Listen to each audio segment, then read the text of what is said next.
Man, things have gotten a little crazy in Bangkok this past week. I do want to preface this video by saying that I apologize if the tone comes off a little more somber than most of my content, but I feel like this is something that deserves to be talked about.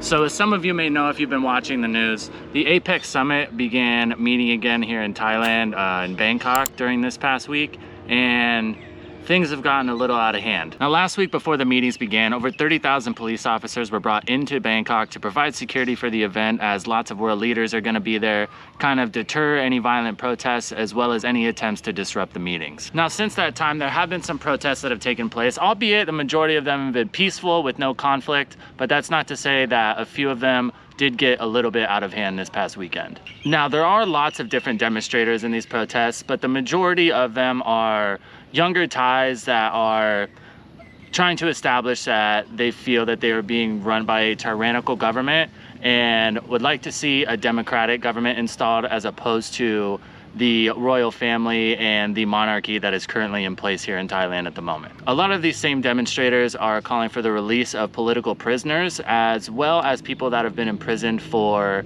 speaking out against the royal family, which in Thailand can carry up to a 15-year jail term. Now, as we stated earlier, most of these protests have been peaceful and haven't led to any altercations, but if you were to ask my personal advice, I would avoid the areas for the time being, as some of the protests have led to altercations with police, arrests, as well as the use of rubber bullets on some of the protesters. So to stay safe, just kind of stay out of the way. If you would like to go document, it has been said that police have been advising press to leave the area, so just be careful if that's something that you want to do. But my personal advice, what I would do is try to just avoid the area in general, just to stay safe. As of right now, most of these stories are still developing, as a lot of these altercations only happened yesterday. I'm filming this video on Saturday the 14th, but these meetings will continue to happen for the rest of the month.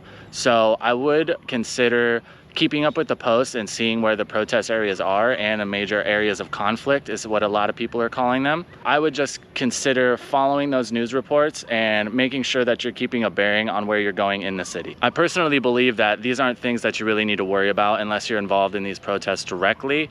Just try not to make sure that you're in the wrong place at the wrong time and get involved with something or get lumped into something that you didn't want to be a part of. And as always, just stay safe. I'll continue to update on this story the more I know. I'm not sure if I'll make another video about it, but if anybody has any questions or anything like that, feel free to Google it. There are a lot of reports coming out from the Bangkok Post as well as other news outlets.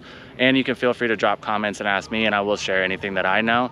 But as I said, I wouldn't worry about it unless you're involved in these protests directly. As always, thank you guys so much for tuning into Tempus TV. If you'd like to see more content from Thailand, more informational stuff, if you have any questions, anything like that, feel free to go down, drop a subscribe, like on the video. That way you get updated every time I upload new content. And as always, have a great day. I love you. Bye.